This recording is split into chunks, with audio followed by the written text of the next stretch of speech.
Oke guys, sesuai dengan judul video hari ini, gue bakal nge-share 3 tips keren untuk ngupgrade foto Instagram lo. Yang pertama adalah perencanaan, yang kedua adalah pose, yang ketiga adalah ngedit video.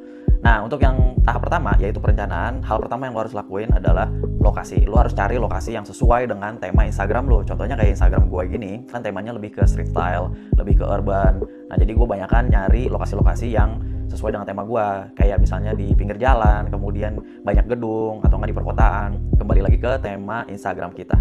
Nah, setelah lu udah nemuin lokasi yang bagus, langkah selanjutnya adalah lu harus tentuin jam atau waktu kapan lu fotonya, ya dong. Nah, sebenarnya nggak ada aturan yang tepat kapan waktu foto buat Instagram. Lu bisa foto di pagi hari, siang hari, atau sore hari, itu bebas. Cuman karena gua ini kebanyakan foto-fotonya itu lebih ke arah portrait, jadi gua fotonya antara di pagi hari atau siang atau sore hari.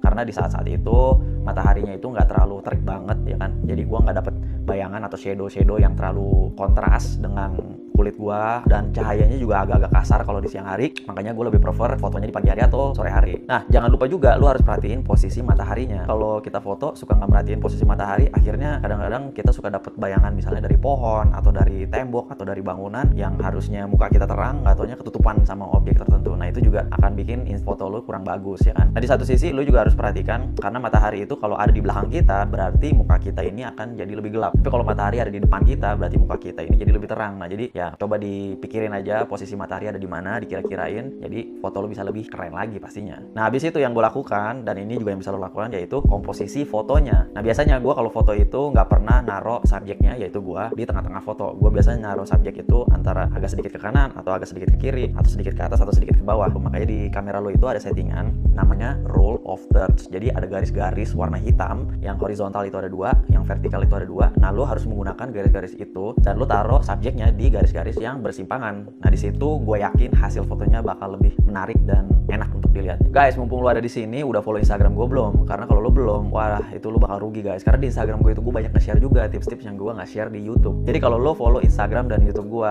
lu keren banget pokoknya guys. Lu gak bakal rugi deh pokoknya. Langsung lanjut ke tips nomor 2, yaitu pose. Nah, untuk pose ini khususnya kayak gue gini kan fotonya kebanyakan edit, ya kan, seolah-olah kayak hasil foto gue ini nggak sengaja diambil untuk kayak kita foto profile atau nggak kita foto-foto keluarga atau apa, kan itu kita tahu banget nih fotonya emang sengaja lagi diambil nih. Kalau gue kan kelihatannya kayak candid, ibaratnya kayak paparazzi lagi motoin gue nih ceritanya. Nah, itu pose yang mau gue share itu ada 3, yaitu pose di saat lo lagi berdiri, kemudian pose di saat lo lagi jalan, kemudian pose di saat lo lagi duduk. Nah, kenapa 3 pose ini doang yang gue pakai? Karena memang 3 pose ini yang menurut gue paling bagus untuk badan gue, untuk postur gue. Sebenarnya ada banyak pose-pose lainnya yang bisa gue pakai, cuman 3 ini doang sih yang gue rasa paling oke dan paling cocok, dan gue rasa lo bisa apply juga nih teknik-teknik pose ini untuk foto Instagram lo. Dan tips terakhir dari gue yaitu ngedit video. Biasanya yang namanya kamera mau sebagus apapun, kalau ngambil foto dalam keadaan normal pasti hasil fotonya ya biasa aja. Maka dari itu ada gunanya kita untuk mengedit. Fungsinya adalah agar hasil fotonya itu bisa lebih kelihatan oke. Contohnya ketika gue ngambil foto-foto yang agak miring gitu kan, jadi lantainya mungkin miring atau pohonnya itu miring, pagarnya miring, itu biasanya gue ngedit dengan cara gue nge-crop fotonya, di gue crop supaya simetris. Kalau lo lakukan itu, gue yakin foto lo bakal jauh lebih bagus daripada hasilnya apa adanya dari kamera atau dari handphone lo. Lebih baik itu di crop, gak apa-apa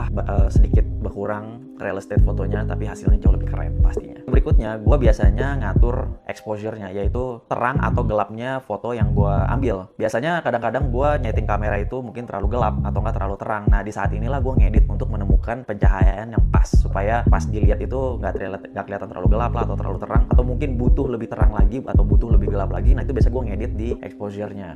Nah, setelah exposure-nya udah oke, langkah selanjutnya biasanya gue ngedit di kontrasnya. Kenapa sih kontras itu penting buat di foto gue? Karena foto gue itu kebanyakan street style seperti yang tadi gue bilang. Jadi gue mau ngasih lihat bahwa foto-foto gue itu lebih ke arah maskulin, lebih ke arah cool, lebih ke arah urban, dan lebih bold pastinya kalau seandainya foto-foto gue itu high contrast. Nah, baru setelah semuanya udah settle, terakhir yang gue sentuh adalah warna. Nah, untuk warna ini kenapa perlu diedit? Ya, kadang-kadang kita kan foto itu suka backgroundnya itu nggak bisa kita atur sedemikian rupa kan. Jadi misalnya kita foto di daerah yang penuh warna-warni dan baju kita juga nggak taunya mungkin warna-warni, jadi kan berantem tuh foreground sama backgroundnya. Ada saatnya gue ngedit beberapa warna-warna yang di background itu gue turunin agar warna-warna yang gue pakai itu nggak balapan nih sama sama background gue. Itu biasanya gue edit setelah gue ngedit pencahayaan sama gue ngedit kontras dari foto gue. Oke, mudah-mudahan tips dari gue lu bisa bermanfaat dan lu bisa belajar banyak dari sini. Mungkin ke depan gue bakal nge-share lagi video yang lebih detail. Cuman video hari ini gue mau nge-share 3 tips ini aja supaya lu bisa langsung praktek. Oke men, karena lu udah nonton sampai di segmen akhir ini, maka dari itu gue mau ngasih bonus tips terakhir nih dari gue. Jadi tips terakhir dari gue yaitu gimana sih caranya ngedapetin foto yang backgroundnya itu bisa ngeblur. Sebelum lu beli kamera dengan berbagai macam lensa, lebih baik lu beli lensa yang aperture-nya angkanya tuh serendah-rendahnya. Karena dengan aperture yang angkanya rendah, lu bisa ngedapetin background yang ngeblur kayak di foto gue ini nih, atau yang di foto gue ini. Pokoknya keren banget lah. Jadi sebelum lu beli kamera atau sebelum lu beli lensa, lu tanya dulu ke mas-masnya atau mbak-mbaknya, bilang, "Mbak, gua cari lensa yang aperture paling rendah." Nah, saran gua kalau bisa beli lensa yang prime, jangan yang bisa di zoom gitu. Itu jangan deh, mendingan beli yang prime. Jadi nggak bisa di zoom, lu cuman dapet focal length-nya segitu-segitu aja. Oke man, that's it. Semua tips yang gua punya buat hari ini. Mudah-mudahan ini semua bermanfaat. Dan kalau lu punya masukan, saran atau kritikan buat gua, jangan segan-segan guys, langsung komen aja di bawah karena gua ngebaca dan gua nge-reply semua komen-komen yang masuk ke YouTube gua. Nah, kalau lu juga ngerasa ini video bermanfaat, tolong guys di like juga, di share supaya video gue bisa beredar. Dan ya ke depan gue jadi lebih semangat kan bikin konten-konten yang lebih bagus lagi pastinya. Makasih banget guys buat lo yang udah nonton sampai akhir video gue, dan gue bakal ketemu